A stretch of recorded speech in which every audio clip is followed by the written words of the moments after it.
तर कावड यात्रा ही भगवान शंकराच्या भक्तांची एक वार्षिक यात्रा आहे, जी प्रामुख्याने श्रावण महिन्यात केली जाते।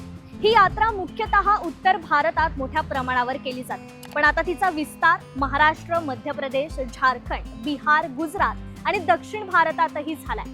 कावड म्हणजे काय जाणून घेऊयात या व्हिडिओमधून।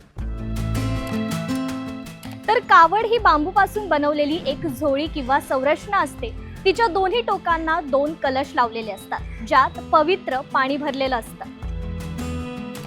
यात्रेला उपवास करतात, भजन आणि ध्यानधारणा यासोबत करतात। कावड यात्रा ही भगवान शिवाच्या भक्तांची एक पारंपरिक यात्रा आहे। यात भक्त पवित्र नद्यांमधून विशेषतः गंगा नदीतून पाणी आणतात आणि ते शिवलिंगावर अर्पण करतात। ही यात्रा विशेषतः श्रावण महिन्यात केली जाते, जो भगवान शंकरासाठी अत्यंत पवित्र असा महिना मानला जातो।